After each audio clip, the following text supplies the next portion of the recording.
Sa malaki at magandang bahay na ito nakatira si Jennifer Pan. Laki sa marangyang pamilya, isang professional na Olympic skater, matalino at award-winning na pianista. Lumaki rin siya sa istrikto at controlling ng mga magulang, nakilala sa Asian culture na tiger parenting. Pero bakit gano'n na lang ang galit ni Jennifer sa kanyang mga magulang para mag-hire ng hitman at nang mawala ng sagabal sa kanyang buhay?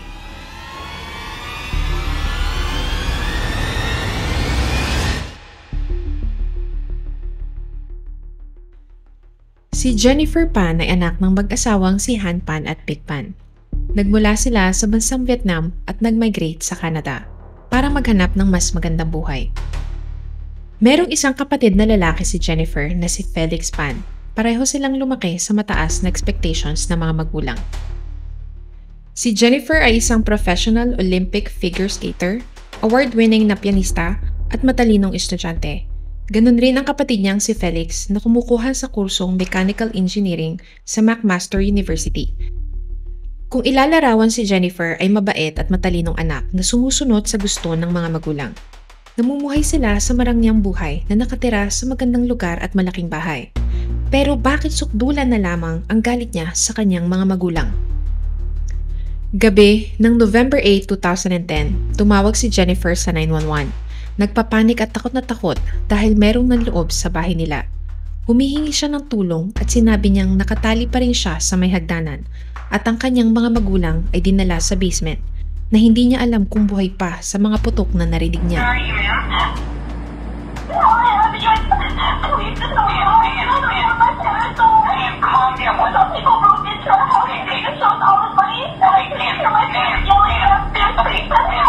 Where are you? What? Avenue. Avenue Road. Yes. You spell the Miss Virginia for me, please? Dad?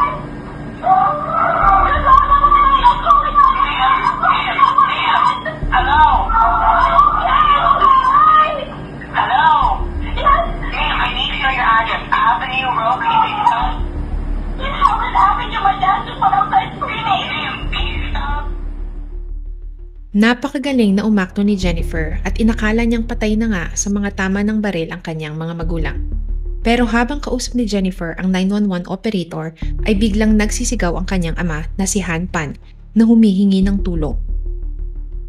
Kung tutuusin na isang milagro na nabuhay ang kanyang ama dahil sa tama ng baril sa kanyang muka, pero patay ang asawa na si Big Pan. Dahil si Jennifer lang ang nabuhay, in-interview siya ng investigator sa interrogation room dahil maituturing siyang witness sa nangyaring krimen. Sinabi niyang nasa loob siya ng kwarto at nakarinig ng hindi normal na ingay sa sala. Doon, nakita niya ang tatlong lalaki na kausap ang mga magulang niya at nagdedemand sa kanila ng pera. Sinamahan ni Jennifer ang dalawang lalaki sa kwarto habang ang isa ay bantay sa kanyang mga magulang. Nagbigay siya ng 25,000 Canadian dollars na kinita niya sa pagtuturo ng piano at 11,000 Canadian dollars na nakuha niya sa cabinet ng kanyang nanay.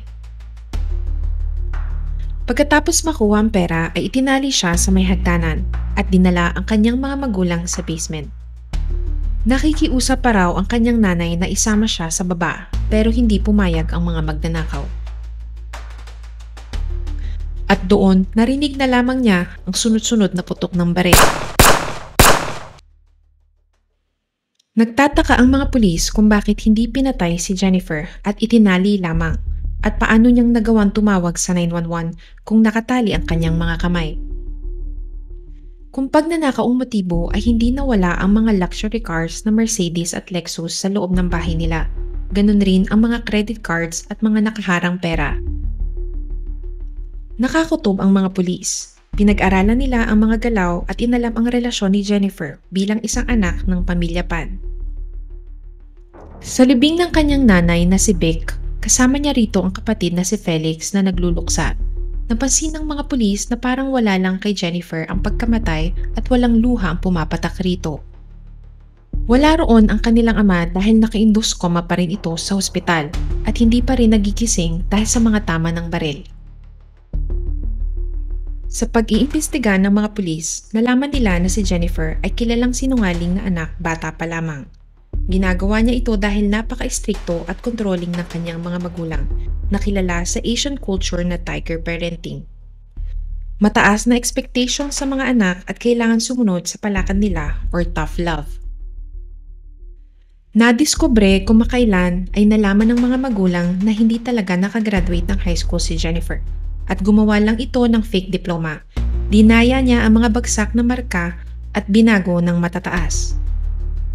At nang sinundan nila ito ay nalaman nilang nakikipag-live-in na pala sa kanyang boyfriend na si Daniel Wong at hindi talaga naka-enroll sa university para mag-aral.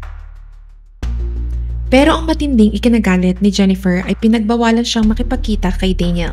Sinabi ng ama na bumalik siya sa pag-aaral at huwag nang makikipagkita sa kanyang boyfriend kahit kailan or intayin mo ang kamatayan ko bago ko siya makita.